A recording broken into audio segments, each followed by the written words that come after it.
But we're here today to celebrate a colossal victory for this Commonwealth and for the entire nation. This afternoon, we're announcing nearly $10 billion of new investments in our defense industrial base right here in the great Commonwealth of Pennsylvania. And these investments will create more than 4,000 jobs. Pennsylvania workers will build the ships, submarines, trucks, weapons, and industries that will ensure America remains the strongest and most powerful nation in the history of the world. We're doing better now than we've ever done. We have $19.2 trillion. We used to go million, then we went billion, now we're into the trillions, but there's never been anything like it. The country is as hot as it's ever been, and we're doing really well.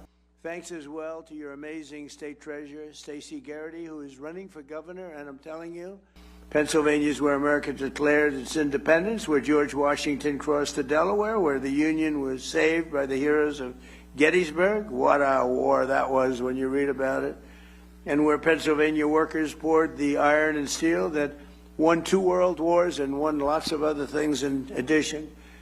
With today's announcement, Pennsylvania will play a key role in building the arsenal of freedom to defend our nation in the modern world. We have things happening in this state. I think really people don't know what's happening in Pennsylvania. People aren't really, literally, they're not able to even fathom what's going on. And I'm just sitting back there. I thought I was very well aware of it.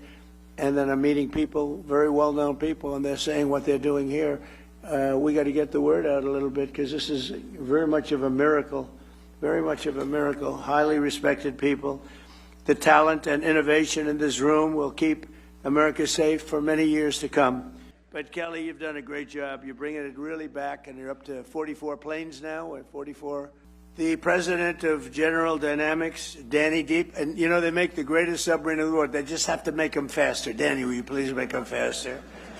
That's true with all of the munitions people, actually.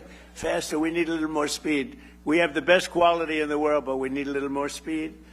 President of Lockheed Martin, Jim Taiclet. Jim, thank you very much. Thank you, Jim. We've invested a record $1 trillion in the United States military, and next year, I'm proud to say, and Pete, we have to get moving on this, $1.5 trillion we're going up to. We need it. It's all made in the USA, so it's not, as Sean, it's not fully a cost. You know, it's cost. We got to take something, but it's called jobs, and when you think of it that way. But 1.5, I built the military in my first term, and I used it in my second term, and you just saw all the quality that he had. He got things done. But since I took office, defense investments in Pennsylvania are up by nearly 25% compared to crooked Joe Biden, and today we're adding $10 billion, and I think the number is going to end up being about $19 or $20 billion. And we'll be building 2 massive national security multi-mission vessels at the beautiful and historic Philadelphia Shipyard. I met all the guys doing this, worth up to $1.5 billion, and it's a purchase of lots of vessels. We're going to have a lot of vessels being made there.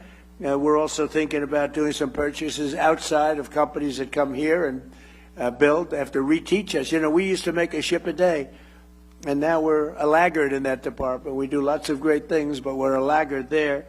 And a lot of our shipyards were sold for real estate projects on the water. I bought one, actually. It was quite nicely located, but I didn't know I'd be president. If I knew I'd be president, I wouldn't have done it. I said I'd rather have a shipyard, right?